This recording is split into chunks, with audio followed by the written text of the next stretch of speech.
안녕하세요. 반갑습니다. 저는 포트윗교회를 섬기는 김현수입니다. 오늘은 1월 27일 금요일 여섯째 날 더 깊은 연구를 위해 함께 살펴보겠습니다. 우리 함께 기도드리고 시작합니다. 사랑의 아버지 하나님, 오늘도 저희들에게 주님의 말씀을 살피고 마음을 돌아볼 수 있는 귀한 시간 허락하여 주셔서 감사합니다. 이 아침에 주님의 말씀을 살필 때에 저희들의 마음을 새롭게 하시고 온전하게 하셔서 주님의 뜻을 바라볼 수 있도록 도와주시옵소서. 주님, 오늘은 여섯째 날입니다. 한 주일 동안의 삶을 돌아볼 수 있도록 도와주시고 저희들의 모습 속에 이기적이고 주님과 멀리 떨어진 삶의 모습들을 회개하고 돌아설 수 있도록 도와주시며 언제나 우리 자신을 주님께 내려놓고 주의 거룩하신 은혜와 능력 속에 살아갈 수 있는 믿음의 사람이 되게 하여 주시옵소서. 다시금 주님 앞에 굴복하고 거듭날 수 있도록 인도하여 주셔서 주님께서 저희들을 통하여 이루시고자 하는 그 놀라운 역사들을 저희들의 삶을 통하여 바라보고 경험할 수 있도록 인도하여 주옵소서. 거룩하신 아버지 하나님, 아버지의 거룩하신 은혜가 오늘도 간절한 마음으로 기도의 제목들을 가지고 주님 앞에 탄원하는 주님의 사랑하는 자녀들, 그들 위해 임하여 주시옵기를 간절히 소망합니다. 아버지 하나님, 애타고 갈급한 심령을 주님께서 귀히 보아주시고 그들의 형편을 불쌍히 여겨주셔서 주님께서 신원하여 주시고 역사하여 주시사 온전히 해결하여 주시고 채워주시며 은혜와 사랑으로 역사하여 주심으로 회복시켜 주시옵소서. 주의 크신 사랑이 오늘 이 시간 함께 말씀을 살펴보는 우리 모두에게 함께하여 주시고 주님의 거룩하신 뜻을 다시 한번 살펴보는 귀한 시간 되게 역사하여 주시옵기를 저희들을 사랑하시는 예수님의 이름으로 간절히 기도드립니다. 아멘. 우리는 지난 한 주일 동안 예수님을 위한 예물들을 함께 살펴보았습니다. 가장 처음에 예수님께 예물을 드린 사람들은 아마도 동방 박사들이었을 것입니다. 박사들은 구주를 환영하는 일에 있어서 첫째가는 사람들 중에 끼어 있었다고 시대우서망은 기록합니다. 그들의 예물은 예수님의 발 아래 받쳐진 최초의 예물들이었습니다. 그 예물을 통하여 그들은 얼마나 귀한 봉사의 특권을 가졌는지 생각해 봐야 합니다. 하나님께서는 사랑하는 마음으로 드리는 예물을 당신을 위한 사업에 가장 효과적으로 사용되게 하심으로 그 예물에 영예를 주시기를 기뻐하십니다. 만일 우리가 예수님께 우리의 마음을 바쳤다면 또한 우리의 예물도 그분에게 가져갈 것입니다. 우리의 금과 은, 우리의 가장 귀한 세상의 재물, 우리의 최고의 정신적, 영적 재능을 우리를 사랑하시사 우리를 위하여 몸을 버리신 그분께 아낌없이 드리게 될 것입니다. 우리는 11조를 드리고 난 다음에 남은 90%에서 자원하여 드리게 되는 그 헌금의 동기를 우리는 일요일에 살펴보았습니다. 11금 외에 드려지는 헌금은 하나님을 위해 자신을 희생하고자 하는 우리의 마음을 보여주는 증거라고 설명합니다. 즉 헌금은 우리의 삶을 우리의 주인 되시는 하나님께 온전히 바쳤음을 표현하는 매우 영적인 경험이죠. 11금 외에 드리는 자원하여 드리는 헌금은 하나님의 은혜를 얻기 위한 수단이 아니라 하나님을 향한 우리의 사랑과 믿음을 나타내는 구체적인 표현입니다.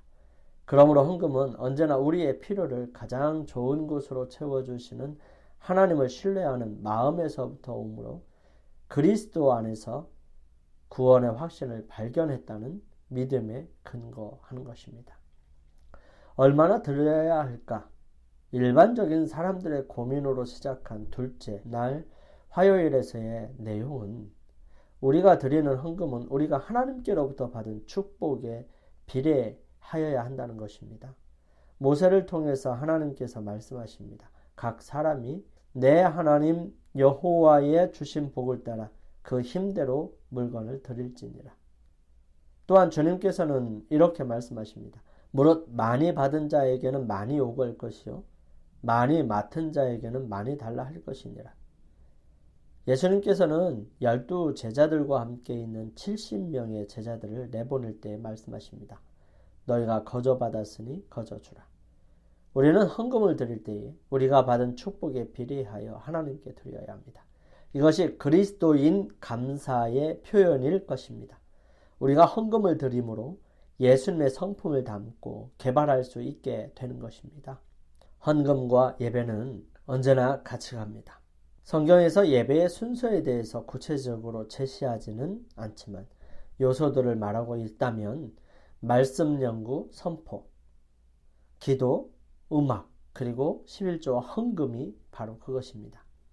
이스라엘 백성들이 예루살렘의 무교절, 오순절, 초막절을 반드시 모든 남자들은 찾으라고 명령하시고 그들을 지키시겠다고 약속하십니다. 그들이 예루살렘에 올 때에는 그냥 오지 않고 헌물과 11조를 가지고 왔습니다.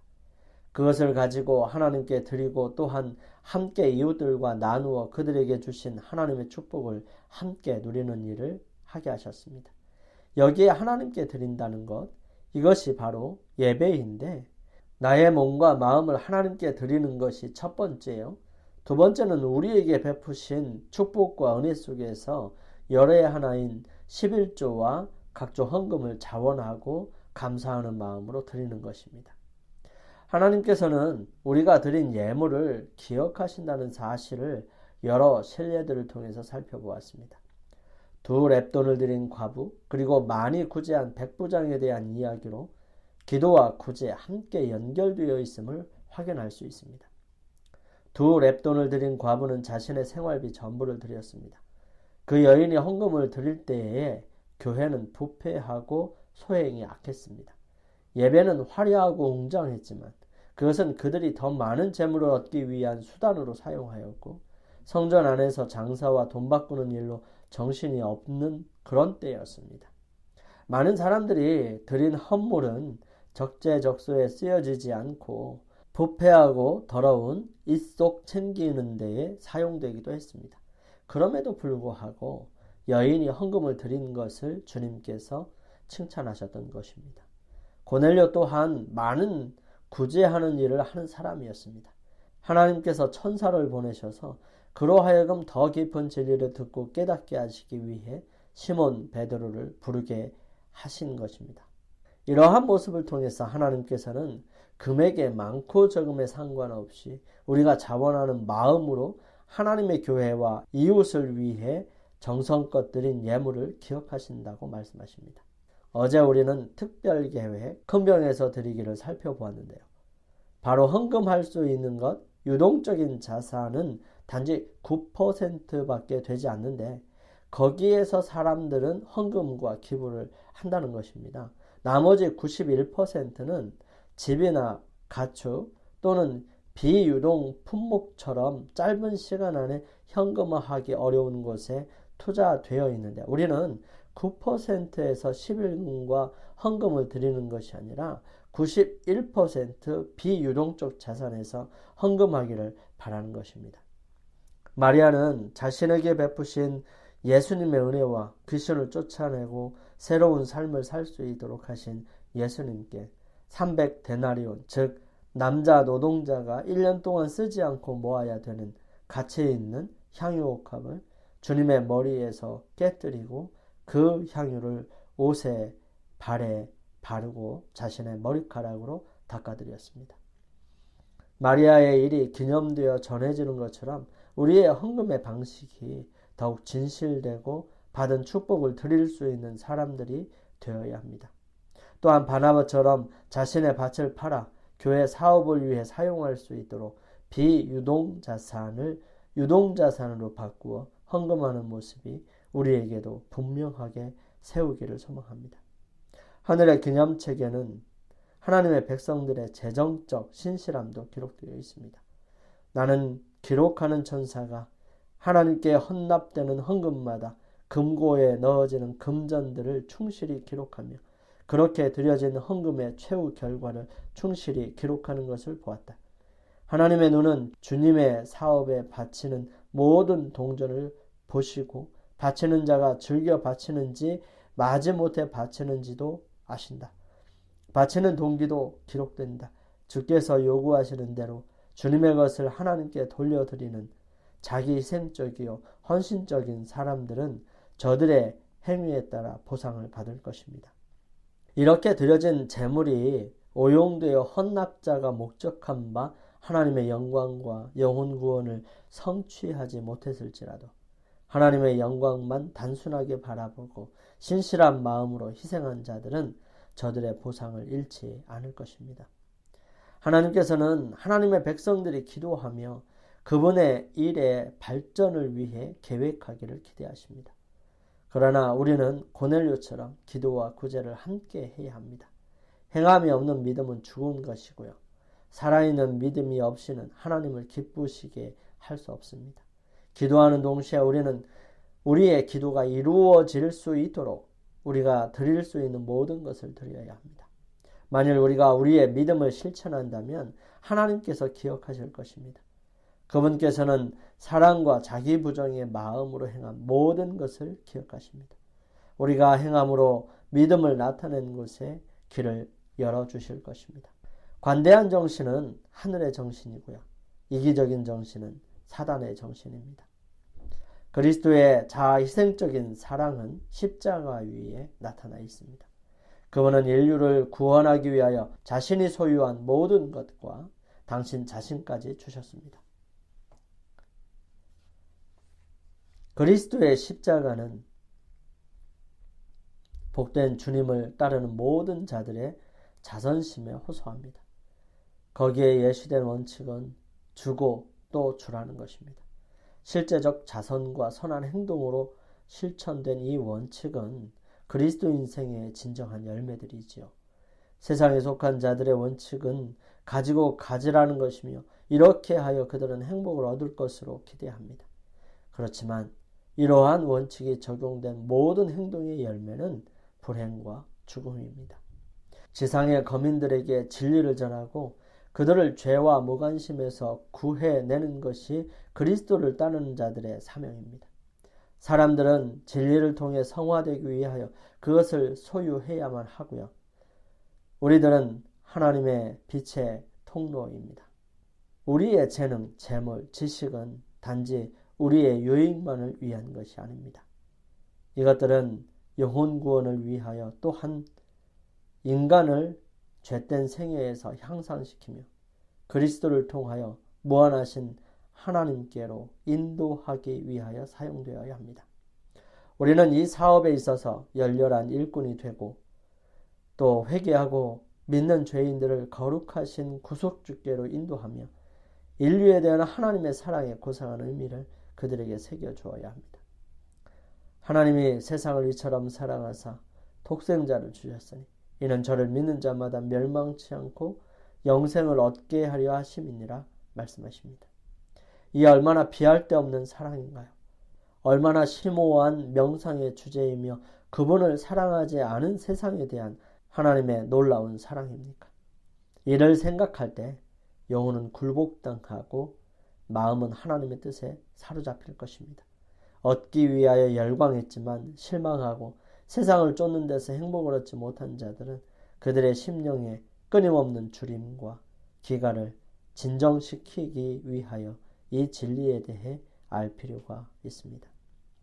그리스도께서 믿음과 사랑의 제단 위에 주님께 드리기에 너무 값진 것은 없다고 여기는 모든 사람의 이름을 보존할 것입니다. 주님께서는 타락한 인류를 위하여 모든 것을 희생하셨습니다. 순종하고 자기 희생을 한 신실한 자들의 이름은 주님의 손바닥에 새겨질 것입니다. 그들은 주의 입에서 토하며 내침을 당하지 않을 뿐만 아니라 그들을 당신의 입술에 담아 그들을 위하여 아버지 앞에 특별히 탄원하실 것입니다. 이기적이며 교만한 자들이 잊어버려질 때 그들을 기억하실 것이요 그들의 이름은 불멸의 것이 될 것입니다. 우리 자신이 행복하게 되기 위해서도 우리는 남을 행복하게 하기 위하여 살아가야 합니다. 우리의 소유와 재능과 애정을 감사하는 마음으로 주님께 바치게 될 때 우리는 이 생에서도 행복을 맛보게 될 것이요 내세에서는 불멸의 영광을 얻게 될 것입니다. 과부의 동전 두닙과 같은 헌물을 하나님께서는 특별히 돌아보실 것입니다. 만일 모든 사람이 의복을 사는 데 드는 비용을 절약하고 꼭 필요치 않은 물건을 사는 데 낭비하지 않고 또 차나 커피같이 불필요하고 오히려 해로운 것을 사용하지 말고 그 비용을 이 귀한 사업에 바친다면 그들은 이 세상에서도 더 큰 축복을 받고 하늘에 가서도 보상을 받게 될 것입니다. 많은 사람들은 하나님께서 재물을 주셨기 때문에 잘 입고 잘 먹는 풍족한 생활을 누릴 수 있게 되었으므로 소유가 넉넉하게 있으면서 자기를 부인하는 것은 미덕이 아니라고 생각합니다. 그러한 자들은 전혀 희생하지 않습니다. 만일 그들이 조금 더 가난하게 살면서 진리를 전파하기 위하여 하나님의 사업을 돕는다면 그들에게는 그것이 희생이 될 것입니다. 그러나 하나님께서 각 사람을 행한 대로 갚아주실 때 그분이 이 모든 사실을 기억하실 것입니다. 우리는 우리의 삶에서 헌금을 드릴 때에 하나님께 드림을 잊지 말아야 합니다. 그와 동시에 그 헌금을 드리는 자세는 우리가 받은 축복에 비례해야 하고요. 우리가 드리는 것이 아무리 크다 할지라도 주님께서 우리를 위해 희생하신 것에 비하면 아무것도 아니고 비할 데 없이 작은 것임을 기억해야 합니다. 또한 우리가 헌물을 드리는 것의 바탕은 자원과 감사이지 우리의 삶의 질을 위한 수단이 되어서는 안 되는 것입니다. 그것은 우리로 진정한 기쁨과 하나님께 영광이 되지 못함을 기억해야 합니다. 우리가 주님께 구별하여 드리는 헌금, 그것은 십자가에서 희생하신 주님께 드리는 것으로 거기에 계산이 따로 필요하지는 않을 것입니다. 우리가 가진 모든 것을 드린다 해도 우리는 결코 만족할 수 없을 것입니다. 우리는 아나니아와 삽비라 같은 마음이 아니라 바나바처럼 다윗처럼 드리고 더 드리는 삶을 살아야 하지 않을까 합니다. 우리 함께 기도드리겠습니다. 저희들을 사랑하시는 아버지 하나님, 예수님께 드리는 예물, 주님, 저희들 다시 한번 생각해 볼 수 있도록 인도하여 주셔서 감사합니다. 주님, 저희들 주님께 아낄 것이 무엇이 있겠습니까? 주님께서 전부를 주셨는데 저희들 또한 전부를 드릴 수 있는 믿음의 사람이 되게 도와주시옵소서.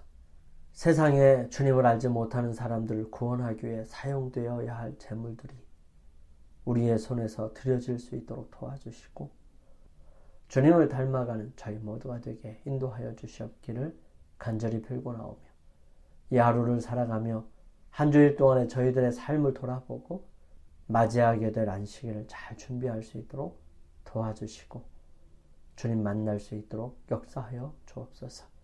저희들을 사랑하시는 예수님의 이름으로 간절히 기도드립니다. 아멘.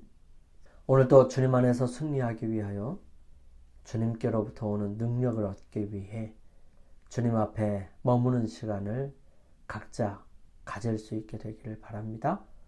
감사합니다. 한 주일 동안 수고 많으셨습니다. 저는 다음 기회에 또 찾아뵙겠습니다. 감사합니다.